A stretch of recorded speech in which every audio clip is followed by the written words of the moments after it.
Et voilà, c'est déjà le dernier jour d'une semaine bien remplie. On est fatigué, le soleil se lève là-bas derrière. C'est dur de pêcher entre 10 et 12 heures par jour comme ça, 6 jours de suite, même 6 jours de suite. Je pensais pas dire un jour qu'on aurait trop pêché, mais là c'est presque trop de pêche. Enfin, c'est jamais trop, hein, mais bon, on est fatigué quand même.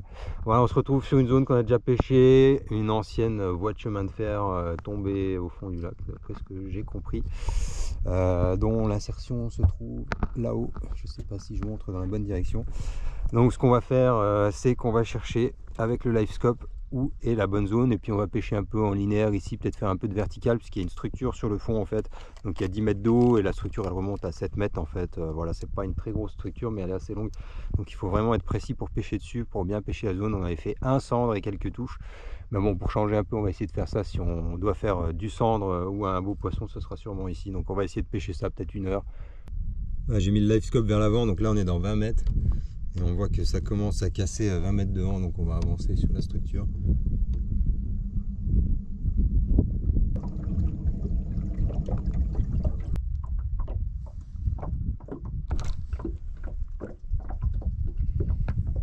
Là j'ai pris une touche. Un quart d'heure avec, hein, sur le Lincoln Light. Les hameçons ils n'ont pas bronché. Pourtant c'était coffret chez Co.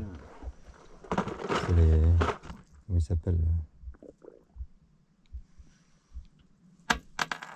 BKK. BKK c'est pas du caca. La, la, la. On sent la fatigue. On sent la fatigue. Ah, le mec pète un plomb. Ça y est. Allez. Objectif, premier poisson. Allez, celui qui fait le premier paye l'apéro. Enfin, on dit ça, mais bon, de toute façon, on partage tout. Ouais, j'ai décapoté. Ah, joli. Perche ou basse? Petit basse. Petit basse, cool. Tu payes l'apéro. Ça me déprime. Ça fait 10 poissons, je n'ai pas fait un seul, quoi. Je suis à 9, ouais.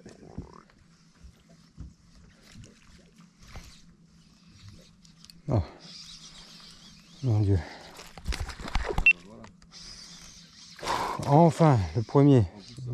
Il Il est beau, ouais. C'est le plus beau. Je vais mettre l'épuisette. Oh, je suis quand même un peu récompensé. Ah, il doit faire plus ouais, 30. Peut-être. Ah, voilà, à base de...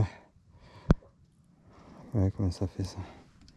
Ouais, pas loin de 30. Cool. Le premier, je décapote enfin, putain. J'ai même mis là 9 poissons. Moi, je touchais rien du tout là. J'ai mis le même leurre que lui. Et le leurre qui délivre des poissons, c'est le CR4 chez Cap-Perlan. Apparemment, ils veulent que de ça. Ah, ça va aller mieux maintenant. C'est abusé le nombre de poissons à l'éco-sondeur.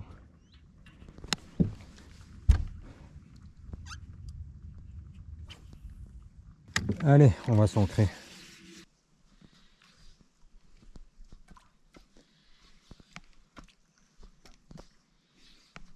Ouais.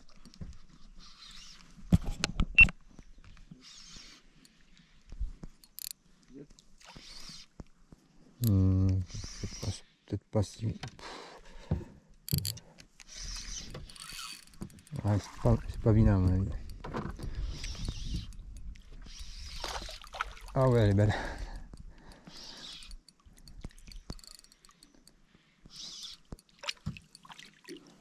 Oh là là, le pavé. Oh le pavé. Oh putain, je suis soulagé parce que là c'était dur. Hein. C'était dur pour moi. Ah, j'étais dans le mal, mais... J'étais dans le mal, mais celle-là elle est belle. Celle-là elle récompense les efforts. Ouais, 40 et demi. Nickel.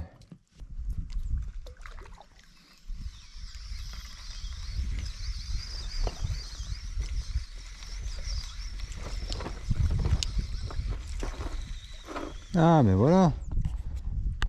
Je pensais que j'étais accroché, mais non. Une ablette. Une ablette. Je pensais que le leurre était emmêlé.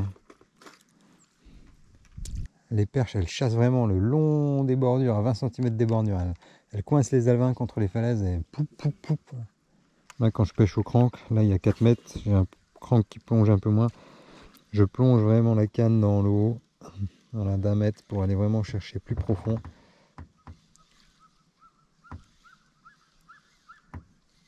C'est mon crank qui va descendre un peu plus. Puis je fais toujours les mêmes mouvements, ou un petit linéaire, des pauses, pause, accélération. Ah oui, qu'est-ce Ouais. Voilà, moi, je vais aller chercher un peu plus loin.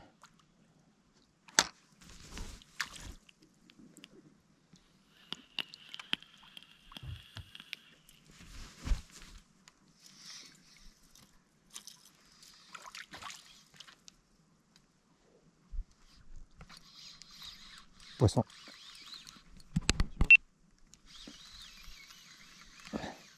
Oui, le petit lipless caperlan.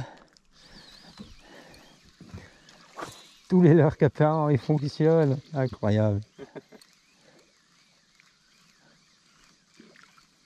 Oh là là, la chasse là-bas le long des cailloux, ça c'est un beau poisson. Hop. Ça, je l'ai pris à 10 km.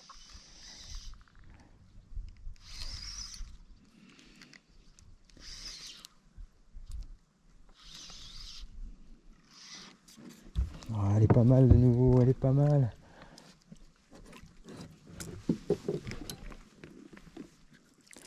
Là je pêche au lipless caperlan, je viens de faire un poisson, donc c'est des petits leurres très denses qui vibrent dans l'eau, qui font beaucoup de bruit. Je vais vous montrer comment pêcher avec ça, enfin comment moi je pêche. Voilà, ça, quand on fait des tirets, ça vibre dans tous les sens grâce au méplat sur le dessus, ici. Pour pêcher avec, je le prends, je le lance très loin, parce que c'est un leurre de prospection, donc ça se lance vraiment loin. Voilà, là je tombe pile au pied de la falaise, je le laisse couler dans la couche d'eau, parce que je vais chercher les poissons qui sont plutôt au fond, c'est un leurre qui coule. Après on peut l'animer de différentes manières. Et ensuite voilà, je fais mes tirets au ras de l'eau, comme ça le leurre ne remonte pas trop au-dessus du fond, comme je pêche vraiment loin. Il reste près du fond et je le laisse retomber librement, comme ça je ne fais pas trop sortir de la dernière couche d'eau près du fond. Puisque c'est là que je préfère prospecter pour les perches.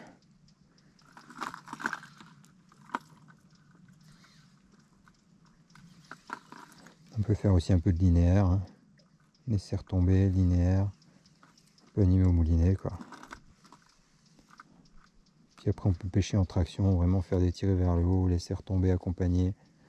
Donc détendu mais pas trop, comme ça on sent s'il y a une touche. On accompagne en le laissant librement replonger. En dents de scie ça marche bien aussi des fois. Tellement d'ablettes on dirait qu'il pleut quoi, on entend à la surface comme s'il y avait des bulles qui remontaient tout le temps. On dirait qu'il y a du vent, mais en fait non, c'est que le blanc qui fait bouger la surface de l'eau, c'est incroyable.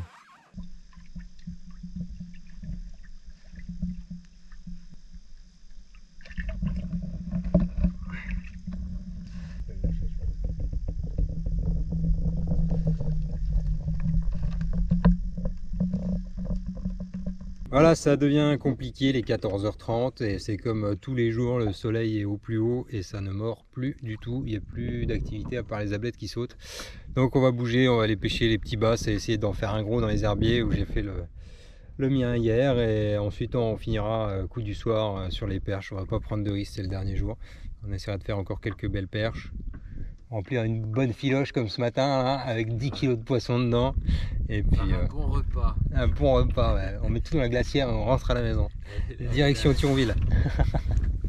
Il est 6 h, c'est le dernier coup du soir. On va finir sur ce qui a marché le mieux. Donc un petit Texas Rig, voilà, avec une pro, un petit Texan, un petit plombal de tungstène de 7 grammes. Et puis on va essayer de remplir la bourriche.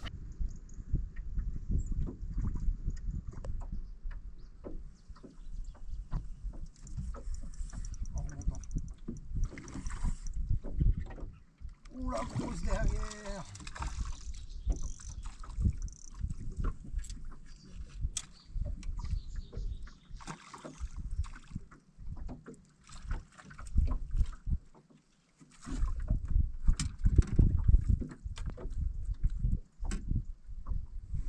Hi.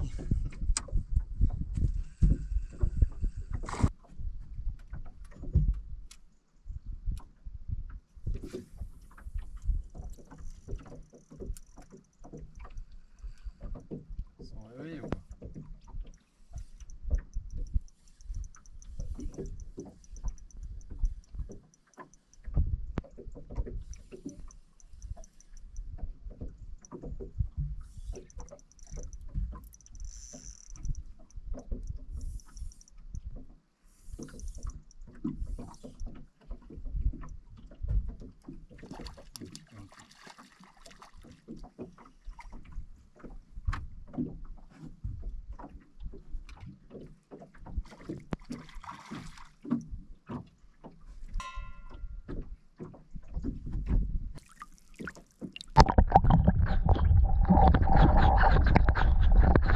On relâche le dernier coup du soir avec que des grosses perches.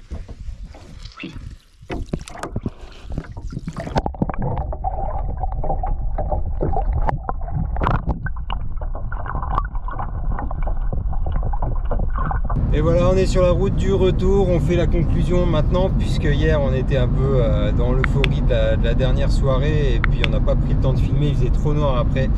Donc on fait ça dans la voiture, ça manque un peu de glamour, mais bon, c'est comme ça. Bon, on peut dire qu'on a passé une super semaine, je pense.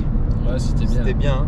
Au niveau de la pêche, c'était franchement le top. On a fait, j'ai jamais fait autant de grosses perches que ça de toute façon. Donc c'était des poissons hyper combatifs. Bon, ça a manqué de cendres et ils n'étaient pas du tout actifs. On n'a pas trouvé la pêche. On en a fait quelques-uns. J'en fais un, deux en verti. Quelques petits silures en vertical. La verticale c'est ma pêche préférée, mais là c'était pas la bonne période, hein. Voilà, c'est comme ça, quand on part on choisit pas, mais bon, on s'est bien rattrapé là sur les petites pêches en Carolina, sur les pics d'activité au leurre, au crank, au petit jerk minnow. Ça c'était top.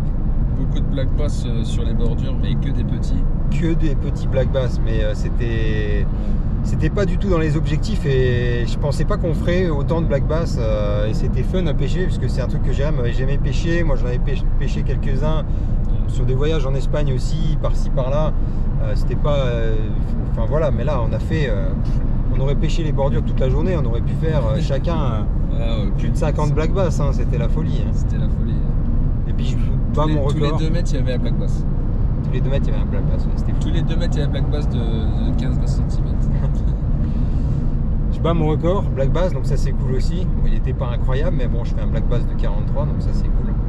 Et puis au niveau du camping, voilà, je vous donne mon avis objectif, hein. On a payé le séjour, de toute façon on n'était pas payé pour faire ce voyage, hein. C'était un peu le hasard, donc bon, c'est con, vous revoyez la même destination chez tous les youtubeurs, mais voilà, c'est comme ça, hein. On n'y peut rien, on a réservé avant que les autres vidéos sortent, on savait pas. Le camping très bien, le restaurant très bien, le bungalow bien, ça aurait pu être un peu plus grand. Franchement, faut pas être trop gros, hein, dans la salle de bain. Faut pas être trop gros pour prendre la douche. Non, ça, voilà, ça c'est ce qu'on peut dire sur le camping. La première journée de guidage avec Yvan, c'était top. Yvan, c'est un mec super, il est vraiment sympa. Il nous a bien aidé sur la première journée à comprendre la pêche. Après, on a quand même trouvé la pêche par nous-mêmes sur les perches. Finalement, on a pêché des postes qu'on n'avait pas été guidés. Donc. Ouais, et on a fait tous les gros poissons. On les a pas fait sur la journée guidage, on les a fait par la suite. On a trouvé la pêche de nous-mêmes là en Carolina. C'était quand même pas une pêche si facile que ça, hein. Non. Parce qu'en fait, pour l'histoire, il y avait 3 bateaux d'Allemands à côté, ils touchaient pas les poissons. Et nous on enchaînait les grosses perches. On enchaînait les grosses perches devant eux, ils étaient deg. Les mecs étaient deg. Ouais, parce que c'était pas si évident que ça, hein. Faut pas croire qu'on lance le leurre et on fait un poisson, hein. Fallait vraiment pêcher fin, fallait pêcher doucement en grattant. Ils mettaient vraiment des toutes petites tapes. Toutes petites tapes et démarrage de folie. Après c'est sûr que quand il y avait les pics d'activité, là au jerk à bavette, etc., là ça tapait bien, mais sinon il fallait quand même vraiment trouver la pêche. Et le livescope a aidé, hein, de ce point de vue là, puisqu'on voyait les poissons posés sur le fond, on savait qu'il qu'il fallait faire des petites pêches à gratter légères. Et puis quand sur les pics d'activité, on voyait les poissons qui décollaient dans les couches d'eau. Dans 4 mètres d'eau, ils étaient dans 2 mètres, on voyait qu'ils étaient en chasse. Donc là, on passait au jerk à bavette, on arrivait à les déclencher. Et puis au niveau des bateaux, pour finir, le bateau était très bien, bonne stabilité, aucun souci, on n'a pas eu de problème avec le bateau sur la semaine. Il y a une chose que moi je regrette, 2 choses peut-être, on peut dire, c'est le sondeur qui est bon. Il a le mérite d'être là, mais l'écran n'était pas du tout lisible, il était tout rayé, voilà, on voyait rien du tout sur l'écran, donc ça indiquait juste la profondeur et encore fallait regarder, avoir l'œil dessus. Et puis le moteur électrique avant, hein, ça c'est moteur électrique à main à l'avant, si on veut pêcher en vertical. Bon, à la fin, on a réussi à gérer le truc. Moi, j'arrivais à faire mes dérives à 1 km/h avec le moteur électrique, donc ça allait, mais c'est quand même pas l'idéal dès qu'il y a du vent, etc. Celui qui est à l'avant, qui dirige le moteur électrique, il pêche un peu moins.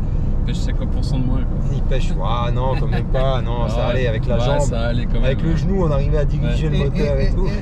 C'est pas l'idéal, loin de là. Bon, il a le mérite d'être là, hein. J'ai souvent fait des voyages comme ça sur des bateaux, il n'y avait pas du tout de moteur électrique, hein. Donc là, il y en a un, c'est cool. Après, normalement, il devrait prochainement avoir des moteurs Aushkin, comment c'est la marque, je sais plus. Je connais rien, un moteur à télécommande et ça devrait être mieux. Donc voilà, affaire à suivre. En tout cas, j'espère que cette série de vidéos vous aura plu, même si c'était déjà un peu du vu et revu. On a essayé d'approfondir un peu plus les techniques, etc. Et puis n'oubliez pas de liker. Ah putain, j'ai du mal. N'oubliez pas de liker. le pouce bleu, le pouce bleu, abonne-toi. Abonne-toi et puis la petite clochette. Clique sur la clochette. Ah putain, j'ai du mal là, à conduire et faire la conclusion en même temps, je suis au bout de ma vie. En tout cas, j'espère que cette série de 3 vidéos vous aura plu. N'oubliez pas de vous abonner, bien activer la petite cloche pour nous suivre dans de prochaines aventures. En tout cas, on repartira, ça c'est sûr. Peut-être pas au même endroit, ça fait 4 fois que j'y vais, mais on repartira. Et puis on vous dit à la prochaine. Allez, salut! Ciao les gars.